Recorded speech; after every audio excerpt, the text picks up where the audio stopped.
Bilang Seventh-day Adventist, isip Seventh-day Adventista, gitawag kita nga mahimong matinud-anon nga mga piniyalan sa mga panalangin sa Dios. O karon magkuha kita og kaalam gikan sa Biblia aron masabtan ang kamahinanglanon niining langitnong pagpamuhunan. Natay first subtopic about kini sa ang kinaiya sa pagpamuhunan o the nature of investment or ang kalikasan ng pamumuhunan. Earthly versus heavenly investment. So, pangkalibutanon o panglangitnon nga investment. Makita kini sa Matthew 6:19-21. Si Jesus nagtambag kanato. Ayaw kamo pagtigom og mga bahandi alang sa inyong kagalingon dinhi sa yuta. Di ng mga nugba, yung insekto to, og mga mananap makaguba. So, og diin ang mga kawatan magalungkab og mangawat. So, tinod ka na mga igsoon. So, nagpahimangno ka nato si Ginoong Hesus. Mao na kung makita nato karon kung kitay mga dato, digid na sila makatulog tungod kay magproblema na sila kanang naikawatan ba bitaw. Tapos kay daghan gid mag-interes ana. Apan pagtigom kamo og mga bahandi alang sa inyong kagalingon didto sa langit. So mo kini ang pahimangno kay Ginoong Hesus. Diin ang mga tangkob ug mga mananap dili makagunob ug diin ang mga kawatan dili magalungkab ug mangawat. Kay diin ang inyong kasing-kasing atoa usab. So mo na mga igsoon ningon si Sis Ellen White gipalanog niya kini nga sentimento nga nagpasiugda sa lumalabay nga kinaiyahan sa yutanong mga bahandi kun itandi sa walay katapusang bili sa langit ng mga puhunan. So kung atong ikumpara ang pangkalibutanon o ang pang-heavenly mga igsoon, tinuod ka na nga temporary lang ng mga butang dinhi. Makita ninyo mga daghan kayong mga dato, pero dili gid na sila malipay tungod kay problema po na sa ilang mga kabtangan. Pero kita kay tungod kay isip Adventista kita, ang atong heavenly treasures dito sa langit. So naa diri ang unang faithful stewardship, tapat na pangangasiwa, matutom nga pagdumala.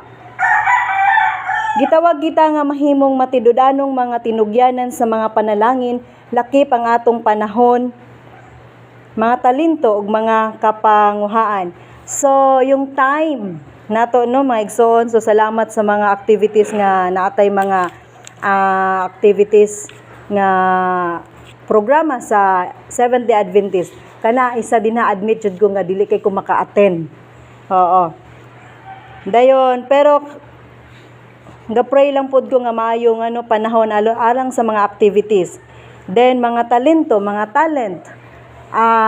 Kung namoy talent, maayo mo kanta, so inyo nang gamiton para sa Ginoo. Og mga kapanghuan resources, kung unsay mga activities nga pwedeng suporta og usab kung naay mga contribution, maka-contribute usab.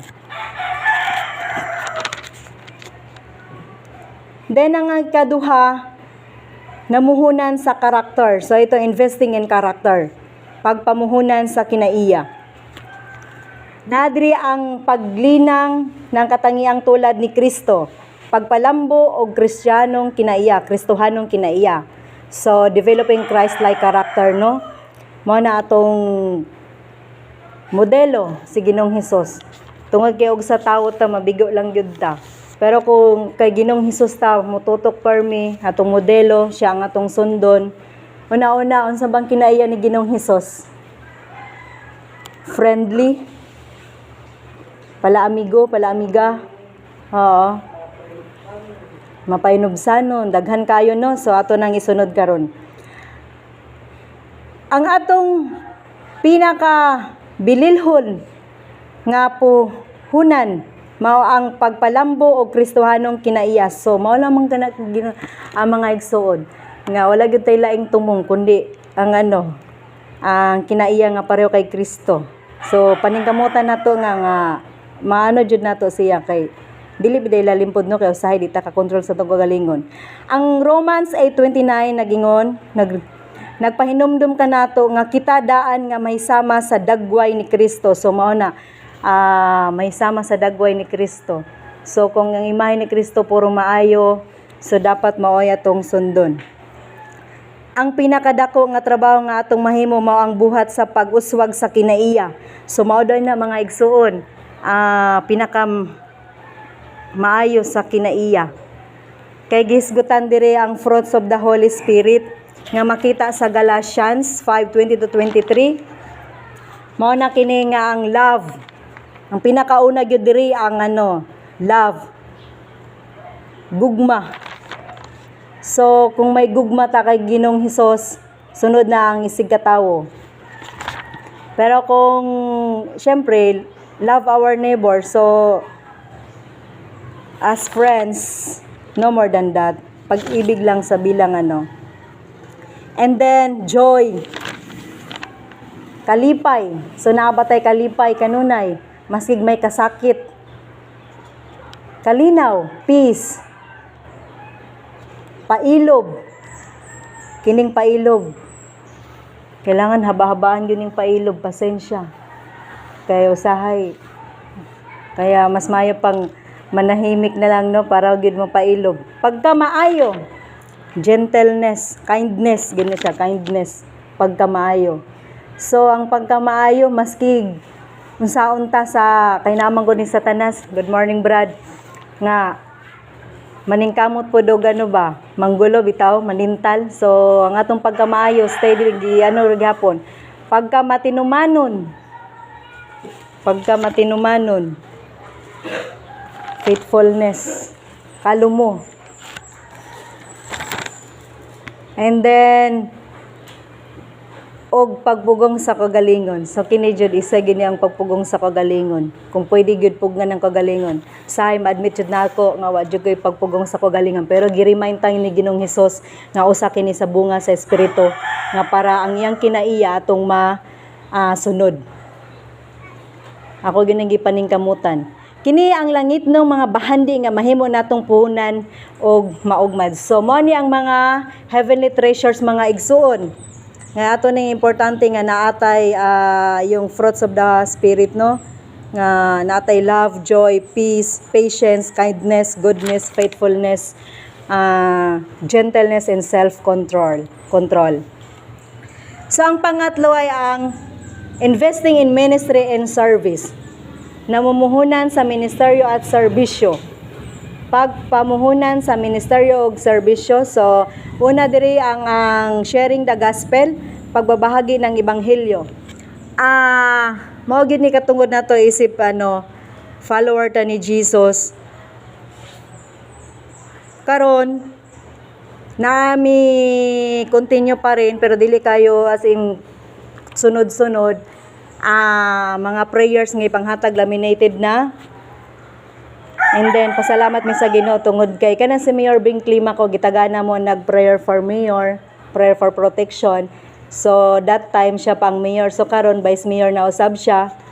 So, kaloy sa Ginoo tungod kay na-share na to ang Word of God. Maski gunsa ang religion, at least maibahagi natin ang Word of God. And then, isa ni siya ka investment na to, And then ngayon, kung na ako'y budget, investment ko din yung sa mag, ga-print ko sa mag. Siyempre, kay kining self-centered sahay ka ng ganahan magudtang nga mulantang ang atong naong nasa baso. So, nagibutangan na po na ako Word of God. So, at least mabasa nila while mangapi sila, maginumogatas, makita nila ilang dagway. So, nandun yung Word of God. So, sa pamaagyan na, at least mabasa nila na, kasi ang time karon mga tao, murag busy na gyud ba sa cellphone. So, wala na gyud time mo abri og Biblia. Kung ang Biblia man nasa cellphone, nanay app, so wala na po time, kaya mas kusog karon ng ang reels, mga TikTok, so mo na mga igsoon. So mo na investment namo, Na ako'y gipahimo, pero uban wala pa naabot. So, sige lang kung may budget, God's will. So mo na. Kasi ang dito, pagbabahagi ng ebanghelyo, ang dakong sugo ni Kristo. Makita kini sa Mateo 28:19-20 nga nagtawag ka nato sa paglakaw og paghimog mga tinun-an sa tanang kanasuran. So dili lamang kini sa atong palibot kundi sa tibuok kalibutan. So sahay kay dili man jud ko makakuyugan ng fans. So mo lang na among pamaagi nga throw share sa Facebook, mag-upload mi og Word of God. Kini usa ka langitnong pagpamuhunan sa pagpakaylap sa mensahe sa ebanghelyo. So usa ka na mga igsoon nga ang pagwali sa mayong balita, sharing the gospel. So din sa trabaho kay ang din ang kauban ako kasi Catholic man na sila. And then pero pag interview pa lang sa ingon nga akong gistorya sa inyo gitagaan jud og day off kasi kabalo gyud siya nga Sabado ko mo simba. So mingon si Ma'am Marge sa ko siguro baka masamain mo kung hindi kita bigyan ng off mo kasi alam ko Saturday ka magsimba. Kung salamat sa Dios yan isa jud na ka blessing sa ko tungod kay gitagaan kog off karon medyo nasuya nga akong mga kauban tungod kay dili jud sila ganan mag-off og Sabado kay mao ni daghang tawo busy Domingo. Pero kay sawa ng Diyos, malakas man si Ma'am Marge, tapos nagrespeto din siya kay Kiin, kay 70 Adventist ako, so gihatag na. So karon akong mga kauban sa trabaho, ako lang silang i-pray pag Sabado nga dili sila masyadong mapuliki bitaw. Kaya lang nila kung na-I guess, dili sila masyadong makapoy, kan lang nila para masiwala ko. So mo na nga, akong kauban sa cashier sa kantin, medyo ma-feel na pud niya nga dili ra kay bugat saya makaya niya kay usay labi nagsunod-sunod ang order sa burger, so dili lalim kung siya lang mag-isa doon, tapos may hotdog ba, french fries nga na ba. So mao na nga ako lang syempre nga makaya niya hangtod nga mag-report siya, mag-submit sa iyang income. So mao na mga igsoon nga through prayer ingon ko sila maski wala ko din na sa inyo kada Sabado gaampo ko sa inyo nga smooth lang ang inyong pagtrabaho. Pero kung night time na kasi dili man gud nato na madiktahan agad nga i-close ang mag-off Sabado tungod kay dili man Adventist ang amo. So nara na yon hinay-hinay. And then pag-abot naman sa lifestyle sa pagkaon, kana sila matingan mo ingon na ginasla ay si Jane dili pwede ana. So kabalo na sila kung say dili na ako ginakaon. Lalo na yung mga seafoods kay usay kusog pud sila sa mga pasayan. So man nga dito pa lang lifestyle po yon siya. Evangelism yun. So muna nga pailob lang ako nga dili ko makonsellahan nga di sila mainggit. Ginapray lang nako sila nga ma-realize nila kung unsa ka special day ang Sabbath keeper, Seventh-day Adventist. Tungod kay ganun ang Dios magbigay ng love sa atong tanan nga sumusunod sa 10 Commandments. And then next, under sa number 3 about sa investing in ministry and service, yung helping the needy. Okay? Pagtulong sa nangangailangan. Pagtabang sa nanginahanglan. So, ang Proverbio 19:17, naghisgot kinato o nagaingon kanato, ang bisan kinsa nga may nayuhon sa imong nagahulam kay Jehova, sino mang mabait sa dukha ay nagpapautang kay Jehova at gagantimpalaan niya sila sa kanilang ginawa. So, ang atong mga puhunan, pagtabang niya itong nanginahanglan mao ang mga puhunan sa langit. So, tinod ka na mga igsoon. Ang Ginoo nay mobalos ka nato kung kita'y nagatabang sa mga nanginahanglan. Naibata din na permit kada gawas na ko, magtawag siya, teacher, tapos pero na bata isa, kung na ako mga pan, ako ng tagaan. Pero na bata nga bubungat gid og 5, na kay 5 teacher. Ano say tagan ako og 5, pero pagka next day maganda na naman. Pero kung meron lang barya, why not magbigay. Pero suki na ko din yung mga bata. Sige lang kay ngunana pa lang man siya. So ganun ng mga igsoon, in a way nga makatabang ta nga ingon pa sila unsa po yung mong ihatag kung wala pud ka. Ano yung pangutana ba sa mga kaigsuonan? So, dili man pud tanan nga makahatag ka og kanang, for example, may nangay bugas wala po ikahatag. So, ang imong mahatag dito matabang through prayer.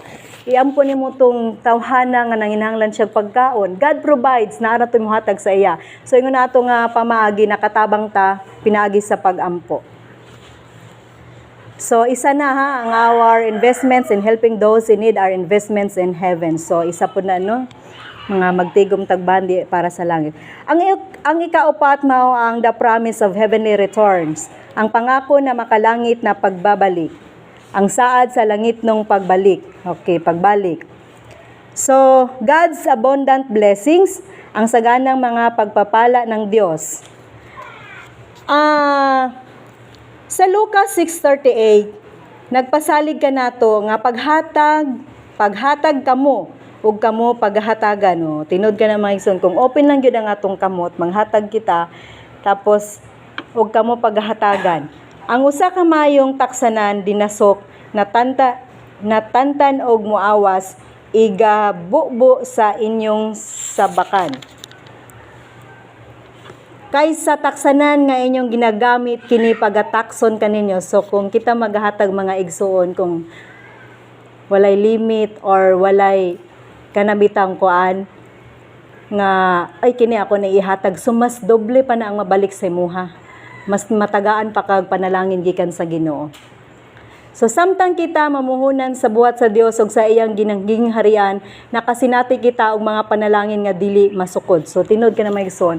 Abi ninyo mga igsoon, kana akong wallet, sa pagbarya na lang yan, coins or 20, gano'n na lang akong kwarta, maya-maya, kasi naamang ko'y sideline po, magbaligya og personal collection para kay og kana bitaw nga tong kwarta nga magsigilag hurot og gawas niya waji mo balik maskig 5 centavos or piso 5 Gs anang murag kan ba ubos gid ang pero kay tight giver man ta ang Dios maayo kayo kay di pa na mahurot akong kwarta sa akong wallet naana nay mo balik sa ako nga wala na ako gisingil tong mga akong gipa-utang sa personal collection mubayad na sila. So kaloy sa Ginoo, naisa ka dito nga kauban ako sa simbahan mo react ay simbahan sa trabaho mo react siya, uy, nagbayad naman ka kay Jean. Sa akin, wala ka nagbayad. So, ganun ba mga igsoon? So, anong reaction ko dyan?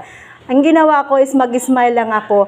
And then, kasi hindi ko pa nga siningil yung tao, nagbayad na sa akin. Tapos, well, siya, singil lang singil, hindi nagbabayad sa kanya. So, ganun mga igsoon nga makikita natin na special jud ang mga Seventh Day Adventist, lalo na pag matinud-anon kaniya.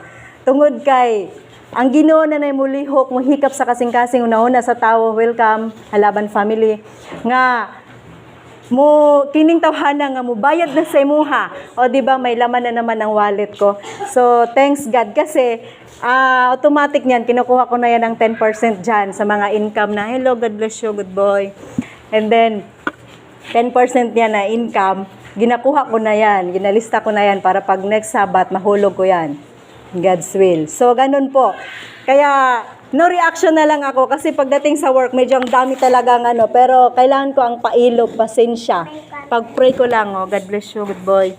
Pag-pray ko lang lagi na ganyan din ang maging sa kanila. Pero may kunting lang talaga kasi pagdating sa dili pa man sila good Sabbath keeper, Seventh Day Adventist, kaya ganun. Kaya may kaibahan din talaga. Pero love pa rin sila ng Diyos. So,